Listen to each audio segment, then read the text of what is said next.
Allot மணி சேனலுக்கு வருக வருக. நான் செபி ரெஜிஸ்டர்டு ஃபினான்ஷியல் அட்வைசர் கிடையாதுங்க. நான் எஜுகேஷனல் பர்பஸுக்காக என்னுடைய பர்சனல் எக்ஸ்பீரியன்ஸை நான் ஒரு 20 வருஷமாக மார்க்கெட்டில் இருக்கேன். அதை தான் உங்கள்கிட்ட ஷேர் பண்ணுறேன். நீங்கள் எந்த முடிவு எடுக்கிறதா இருந்தாலும் உங்கள் நிதி ஆலோசகரை அணுகி அதுக்கப்புறம் பணத்தை போடுறதை பற்றி முடிவு பண்ணுங்கள். நன்றி. அலாட் மணி சேனலுக்கு வருக வருக. இந்த சேனலுக்கு இன்னும் நீங்கள் சப்ஸ்கிரைப் பண்ணலைன்னா தயவு செஞ்சு சப்ஸ்கிரைப் பண்ணிக்கோங்க. பெல் பட்டனையும் கிளிக் பண்ணிக்கோங்க.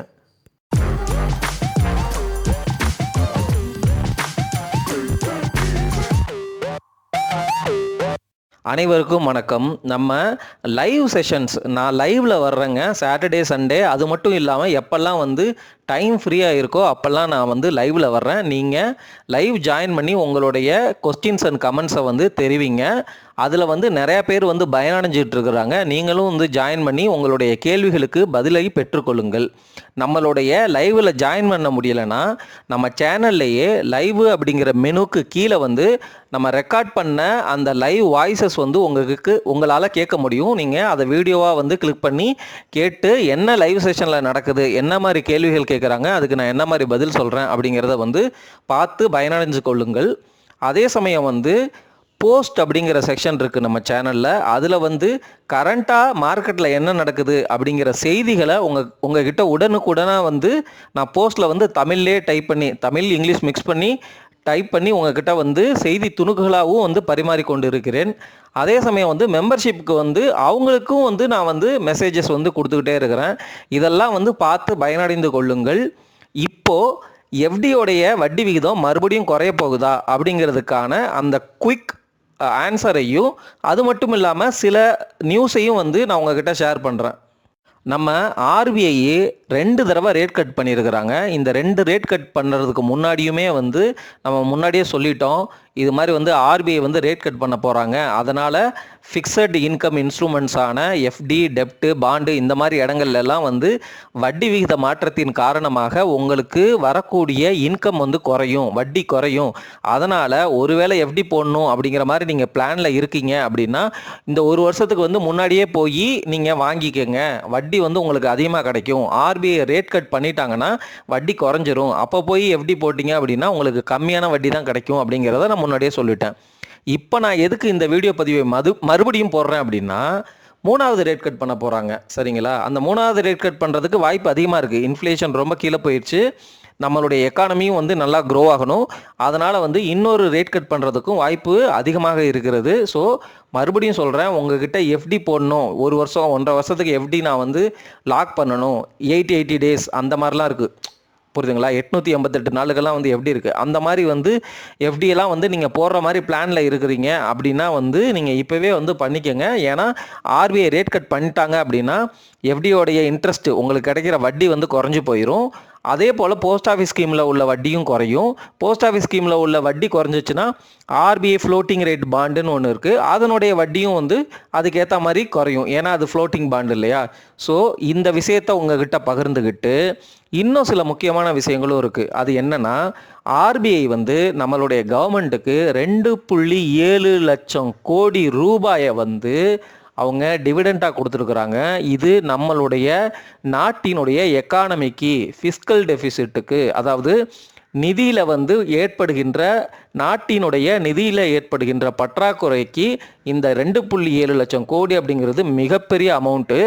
ஆர்பிஐ எப்படி இந்த டிவிடெண்ட் மாதிரி கவர்மெண்ட்டுக்கு கொடுக்குறாங்க அப்படின்னா, எப்பெல்லாம் டாலர் ஏறுது பார்த்தீங்களா, அப்போ ஆர்பிஐ ரிசர்வாக வச்சுருக்கிறாங்கல்ல டாலர், அந்த காசை விற்றுட்டு அதுக்கப்புறம் டாலர் குறையும் போது வாங்குவாங்க. ஸோ இந்த மாதிரி அவங்க பண்ணுறதுனால ஆர்பிஐலாம் இதில் எக்ஸ்பர்ட். அதனால் அவங்க நிறைய ப்ராஃபிட் பண்ணுறாங்க.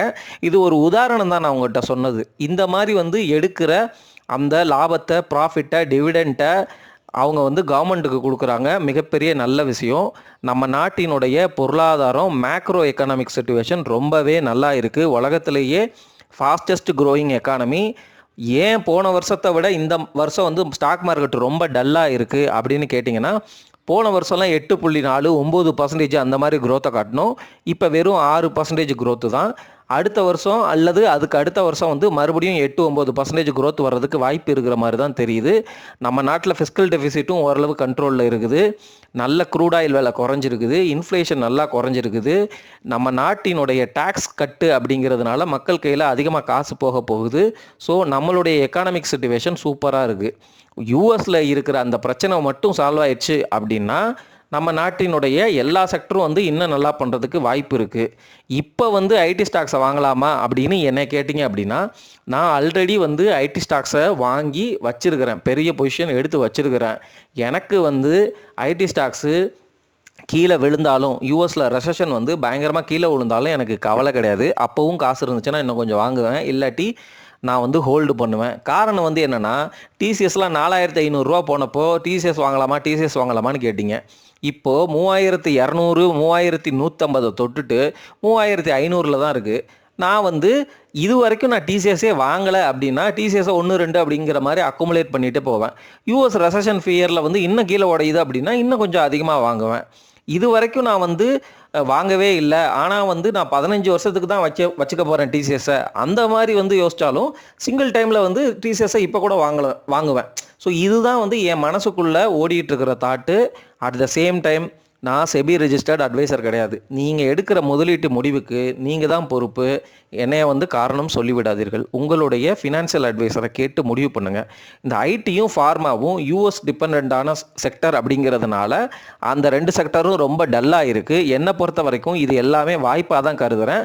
அதுக்காக வந்து உடனே வந்து இந்த சமயம் பாட்டமா அப்படின்னு கேட்டிங்கன்னா கிடையாது.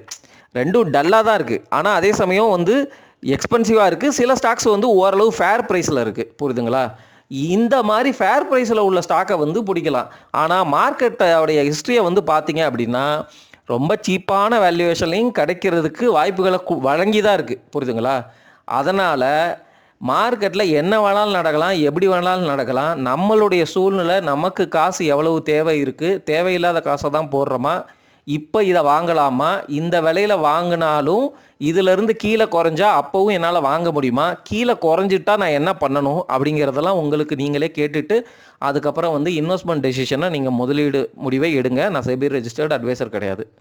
ஃபிக்ஸட் டெபாசிட்டினுடைய வட்டி விகிதம் குறைஞ்சிக்கிட்டே இருக்குது. ஆர்பிஐ வந்து இதுவரைக்கும் 2 தடவை ரேட் கட் பண்ணிட்டாங்க. இன்னும் 2 ரேட் கட் கூட இருக்கலாம். இப்போ வரப்போகிற 3வது ரேட் கட்டும் வந்து கிட்டத்தட்ட வந்து பண்ண தான் போகிறாங்க அப்படிங்கிற மாதிரி தான் வந்து நியூஸ் வந்து உலவுது. தங்க விலையும் ஏறி போச்சு. பிஜி இன்வெட் வேறு ரூ. 75 இருந்தது, இப்போ ரூ. 83 ஏறிடுச்சு. ஸ்டாக்கு எல்லாமே வந்து ஃபேர் ஜோனில் வந்து ஓரளவு வந்துச்சு. 22,000 அப்படின்னு நிஃப்டி பாட்டமை தொடும் பொழுது இப்போ மறுபடியும் வந்து எக்ஸ்பென்சிவாக வந்து போயிடுச்சு.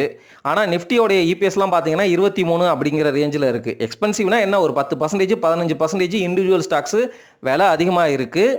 நம்ம இப்போவும் வந்து ரொம்ப லாங் டேர்முக்கு முதலீடு பண்ண போகிறோம் அப்படின்னா வந்து குவாலிட்டியான ஸ்டாக்ஸு அப்படிங்கிற பட்சத்தில் 10-15% விலை அதிகமாக போனாலும் பரவாயில்ல அப்படிங்கிற மாதிரி வாங்கலாம்.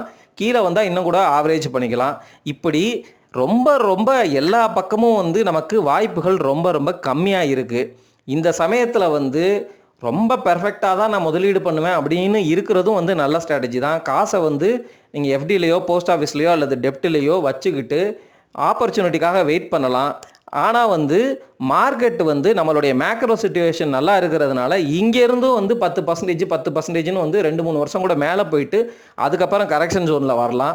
ஸோ அதனால் தொடர்ந்து சிப் பண்ணுறதும், அங்கங்கே 1-2 ஸ்டாக்ஸ் வேல்யூவேஷன் ஜோனில் வரும்போது அதை பிடிக்கிறதும், அந்த மாதிரி பண்ணிகிட்டு இருக்கும் பொழுது நமக்கு வந்து நல்ல ஸ்ட்ராட்டஜியாக தான் அமையும். என்னைக்கு வந்து ஒரு நல்ல வாய்ப்பு தங்கத்துலேயோ அல்லது பிஜி இன்வெட்லேயோ அல்லது வந்து கோல்டுலேயோ, அதான் தங்கத்தை நான் முன்னாடியே சொல்லிட்டேன்னா, அல்லது நிஃப்டிலேயோ அல்லது இண்டிவிஜுவல் நல்ல ஸ்டாக்ஸ்லேயோ உங்களுக்கு வாய்ப்புகள் வரும் பொழுது நீங்கள் இன்வெஸ்ட் பண்ணுறதுக்காக நல்ல ஆப்பர்ச்சுனிட்டி ஃபண்டை வந்து ரெடி பண்ணி வச்சுக்கோங்க. அதனால் வந்து ஸ்டாக்கில் உள்ள நியூஸு என்ன நடக்குது அப்படிங்கிறத தொடர்ந்து கேட்டுக்கிட்டே வாங்க. மெயினான வேலை உங்களுக்கு பிரைமரி இன்கம் எதுலேருந்து வருதோ அதில் வந்து நல்லா ஃபோக்கஸ் பண்ணுங்கள். உங்களுடைய போர்ட்ஃபோலியோவை ரிவ்யூ பண்ணி எந்த ஸ்டாக்கெல்லாம் வந்து ரொம்ப வேல்யூவேஷன் ஸ்ட்ரெச்சாக இருக்குது அந்த ஸ்டாக்கை நீங்கள் வச்சுக்கணுமா, இல்லை அதுலேருந்து ஓரளவு லாபத்தை எடுத்து ரீபேலன்ஸ் பண்ணணுமா, அல்லது நஷ்டத்தில் இருக்கிற ஸ்டாக்கு நல்லா இல்லாத ஸ்டாக்கு அப்படின்னு உணர்ந்துட்டிங்கன்னா நஷ்டத்தை பதிவு பண்ணிட்டு வெளியில் வரணுமா, இந்த மாதிரி முதலீட்டு முடிவுகளையும் நீங்கள் வந்து தொடர்ந்து எடுத்துக்கிட்டே வாங்க. நாலேஜை எவ்வளோக்கு எவ்வளோ வளர்த்துக்கிறீங்களோ அவ்வளோக்கு எவ்வளோ இந்த முதலீட்டு முடிவுகள்லாம் நீங்கள் கரெக்டாக எடுப்பீங்க அப்படின்னு சொல்லிட்டு இந்த சுருக்கமான வீடியோ பதிவை முடிக்கிற நண்பர்களே. நன்றி, வணக்கம்.